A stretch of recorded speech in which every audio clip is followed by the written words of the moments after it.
අපි කාලයක් අවුරුදු දෙකක් වගේ කාලයක් අපි තාමත් නිහඬව බලාගෙන හිටියා අලුතෙන් පත් වුණ රජය බලාපොරොත්තු දහසක් දීලා බලාපොරොත්තු තියාගත්ත රජය රටේ ජනතාවට වැඩ කරන දිහා.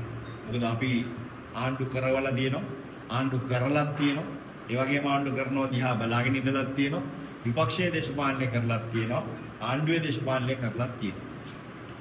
මේ සියලු කාරණා මැදේ අවුරුදු දෙකක් කල්පිරන තැන අද බහුතරයක් දෙනා මේ රටේ එදා මේ වර්තමාන රජය පත් කරන්න ඡන්දය දීපු අය අද ඉතාමත් කලකිරීමෙන් යුතුව මේ යන වැඩපිළිවෙල පිළිබඳවත් ඒ වගේම විපක්ෂයේ හැටියට අපෙන් මොකද්ද වෙන්නේ කියන එක පිළිබඳවත් හොඳ අවධානයකින් ඉන්න. ඉතාමත් පැහැදිලිව කියන්න ඕනේ අපි පක්ෂයක් හැටියට මේ රටේ අපේ පක්ෂික ජනාධිපතිවරු දෙන්නෙක්පත් වුණා. ඒ ජනාධිපතිවරු දෙන්නාම මේ රටට කරපු සේවය පිළිබඳව මම තමුන්නාන්සේලාට එකින් එක කියවිලු නෑ. අපි දන්නවා. අපි තවමත් මේ සංවර්ධනයේ ආදීනවේ අපි තවම භුක්ති විඳිනවා. ඉතින් මේ සියල්ල මැද්දේ අද වර්තමානයේ වෙනකොට අපිට විශාල කාර්යභාරයක් පැවරිලා තියෙනවා. පැවරෙමින් පවතිනවා. අද මේ රටේ ජනතාව වෙනුවෙන් කරා. ඒක එදා අපිට පැවරුණා ආණ්ඩුව හැටියට අද පැවරෙනවා විපක්ෂය හැටියට. මේ කාරණා ಜಾති දෙකක්. මේ ಜಾති දෙක හරියට තෝරලා බේරලා අපි ගත යුතුයි.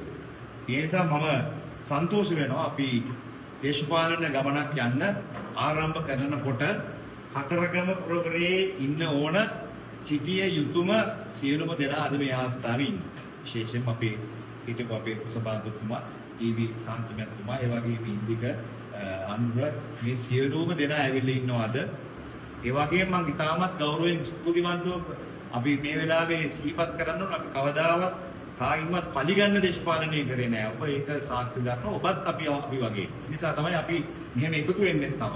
මොකද අපි ඔක්කොම තිබුණේ එකම අරමුණයි.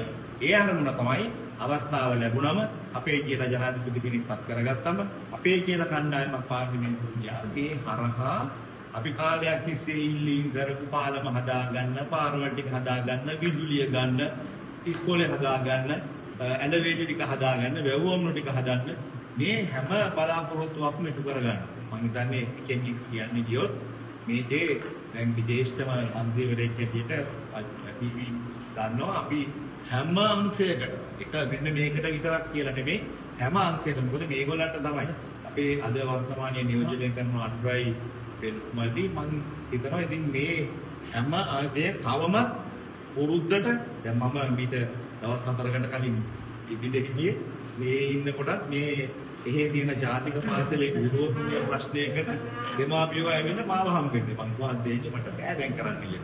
හැමදාම ඔබ අපෙන් ඉල්ලීමක් කරනකොට මොකද ගමේ බහුතරව දෙනාගේ අදහසනේ ඔබ අපිට ඉදිරිපත් කරන්නේ. ගමේ අය ඇවිල්ලා දන්නවා මේ ගමේ ඉන්න නායකයා. මෙතේ මෙයාට තමයි සම්බන්ධකම් ගියේ. මෙයාට තමයි මේ වැඩේ කරන්න පුළුවන්. ඉතින් ඒ කෙනාට ඇවිල්ලා ඒක කිව්වම ඔබ අපිත් එක්ක හාල් වෙලා අපිට මෙන්න මේ හවල් වැඩි මේක නම් අනිවාර්යයෙන්ම කෙරෙන්න ඕනේ කියලා අපෙන් ඉල්ලීම කරනවා. එතකොට අපි දන්නවා මේක කෙරෙන්න ඕන වැඩක්. ආයි දෙසරයක් අපි ඔක කරන්න ඕනද පුළුවන්ද සල්ලි තියනවද දැනෙද හැමදාම සල්ලි වාගෙනවත් ඉතින් මට බැලුවා. අපි කොහෙන් හරි මුදල් සල්ලි අරගෙන එනවා. අපි ඒ සංවර්ධන කටයුතු කරා. ඒ නිසා තමයි හැම ශේෂ්ත්‍රයක්ම ගත්තොත් හරියටම වැඩේ. හරියට මේ අවශ්‍ය ක්‍රමයේ අයට ඕන වැඩේ අපිට කරගන්න පුළුවන්. මම මේ කියන්නේ දැන් මේ ඔක්කොම ඉවරයි කියන කෙනෙක් නෙමෙයි. තවත් තියෙනවා කරන්න.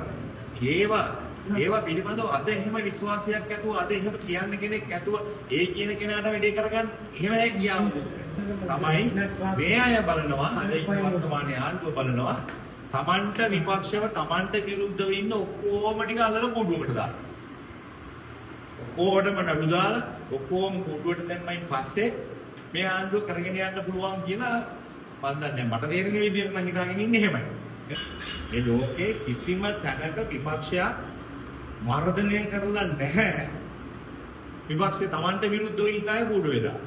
මේක වැරදි පූර්වාදර්ශයක්පත් කරනවා. හැබැයි ඉතින් මේ උන් ජිල්ලාව තල්ලු කරා වගේ නෙමෙයි. මේක ඔය ඉන්න පුද්ගලයාගේ ඇඟට එනකොටත් ඉතින් ඒක පරට වදිනවා. ඒකත් ඒ අය දිගුම් අරගෙන වෙන්නේ නැති මේව කරනවා ඇත්තේ කියලාත් මම හරින් විශ්වාස කරනවා. අපිට ඒකේ ගැටලුවක් නැහැ මේ අපිත් එක්ක හැමදාම දේශපාලනය කරපු පිරිස එදා යම් කාරණා අරගෙන පාරක් පැතුමා කිව්වා වගේ ඒ කියපු දේවල් අහන් හිටියම මේ ගැල්ල අපිට කරන්න දෙන්නේ නැහැ. දෙන්නේ කවුද නැති නැත්නම් මේ රටේ අර කියපු දේවල් ටික වෙනවනේ. ඉබිලි පිළක් අඩු වෙනවා, ගෑස් අඩු වෙනවා, තෙල් අඩු වෙනවා, සංවර්ධනයක් වෙනවා, ඕක ටිකක් අල්ලනවා, කොහොම වෙනවා. ඇත්තටම කතා මගේ පෞද්ගලික මතය ලංකෙන් දුන්නට කෙනෙකුවක් නැහැ වෙලා. ඒ නිසා තමයි හැමදාම කියන්නේ ඒ ගිය පෞද්ගලික මැතිවරණවලදී සමහර අවස්ථාවන් වලදී අපේම හිතවත් අපේම අය ගත්ත තීන්දුව වලට අපි ඒක අපි ඒත් එක්ක රණ්ඩු ගමන වෙන්නවත් එහෙම නැත්නම් අමනාප වෙන්නවත් අවශ්‍ය වෙන්නේ නැහැ. අපිට කරන්න පුළුවන් විපක්ෂයේ කාර්යභාරය දැන් අපි කරගෙන යනවා. මේ දේශපාලන ගමන් මගේ අපිට දැන් තියෙන්නේ හොඳම වෙලාව. මේක තමයි හොඳම අවස්ථාව. මොකද ජනතාව අද බලාගෙන ඉන්නවා දැන් අපි ඊළඟට මොකද කරන්නේ? හොඳින් මතක තියාගන්න මේ අපේ රටේ අපිට එක්ක ඉන්න අය ඉන්නේ. මේක මතක තියාගන්න අපි විතරක් නෙමෙයි විපක්ෂයේ ඉන්නේ. අද වර්තමානයේ අනුර කුමාර ජනාධිපතිතුමාත් තේරීපත් උනේ රටේ බහුතර ජනතාවගේ කැමැත්තෙන් නෙමෙයි. බහුතරයක් අකමැති 52ක් අකමැති. එතුමා ජනාධිපති වෙනකොට 100ට මුළු රටේ සමස්ත ඡන්දය පාවිච්චි කරපු ජනතාවගෙන් 48යි ඡන්දය ලැබෙන්නේ. ඉතින් ඒකට පක්ෂේ තියෙන්නේ විපක්ෂය හිටියට විපක්ෂ කෑලි 7කට 5කට කැඩලා දැන් අපි ලොකු උත්සාහයක් ගන්නවා මේ විපක්ෂේ දැන්ටත් අපි 50ක් සාර්ථකයි. පොදු තැනකට පොදු වේදිකාවක් හදන්න හැමෝගෙම අදහස හැමෝගෙම ප්‍රතිපත්තිය හැමෝම කැමති වෙන තැනකට ගෙනියන්න. ඒක 50ක් අපි සාර්ථකයි. හැම පක්ෂයකම හොඳම ක්‍රියාකාරී හොඳම අවංගව කර දේශපාලනය කරපු දක්ෂ නියෝජිතයෝ ටික ඔක්කොම එකතු වෙලා තියෙනවා. ඒක මේසෙක වාඩි වෙනවා. ඒ අතරින් ශ්‍රී ලංකා පොදු ජන පෙරමුණ හැටියට අපි මූලිකම තැන පළවෙනිම තැන ඉන්නවා. මේ පළවෙනි තැන ඉන්න එක අපි ස්මාර්ට්මට දේශපාලනයෙන් එහෙම නැත්නම් මාධ්‍ය හරහා Facebook එකේනොයි ඒවෙන් මේවෙන් දැක්කාට ගම්මට්ටමෙත් මේක තියෙනවා. එහෙම නැතුව අර මුණු පොතේ බලලා Facebook එකේ බලලා මෙයා තමයි හොඳ කියන තීරණය කරන තැනකට අපි වළංගු වෙන්නේ නැහැ. එතනට එහෙම අපි ගොනු වෙන්නේත් නැහැ. අපි දන්නවා ඊට වඩා එහාට ගිහින් ඊට වඩා ගැඹුරට යන්න ඕන තැන් තියෙනවා. අද ඔබ දන්නවා අද ආණ්ඩුව අද වර්තමාන ආණ්ඩුව මේ මාධ්‍යම ආණ්ඩුව වැඩි හරියක්ම අරගෙන යන්නේ මොන පොතේ Facebook එකේ මොකක් හරි අත්පොත් දැම්මම 300ක් ඉන්නවා පඩි දීලා ගිරපනේ අර දේශපාලන බින්දුව දෙන්නපත් ඕවා කොහොම එකෙන් එක බලන්න මම වට අපි ගිහලා බැලුවත් ඉතින් ගල පිළිගන්න මන්දසාලාවේ සියලු 2000 3000ක් එළියට අරගෙන නාමල් ආව සීනිකප් මන්සාලා දෙක අද බම්පුලුත් වෙලා ඒක වහන තැනට ඇවිල්ලා ගුම්තිය සමිතිය ගමේ අය ගෝවියෝ මේ ව්‍යාපාරිකයෝ ඔක්කොම ටික එකතු වෙලා අපිට එන්නේ කියලා අපිට රැස්වීමක් කරා දවස් 4යි මාවල්වල දැම්මා කූඩුවේදී. ඉතින් ඊට පස්සේ ආයෙ නැවත මම මේක ඉතින් වැඩ ඉවර කරලා මාස 6ක් කර හිමින් සත නැති වෙන මේක ඉන්නත් බෑනේ අහනවනේ ටිකක් බලන්න. එහෙම බය වෙනවා නම් මේ දේශපාලනය අපි කරන්නේ නැහැ. අර කියමනක් තියෙනවානේ හොඳට හැම පදන් ගන්න ඕන නම් හොඳට තඩි බාන්න ඕනේ කියලා. ඉතින් ගහන්න තවත් පදන් වෙන එක විතරයි වෙන්නේ.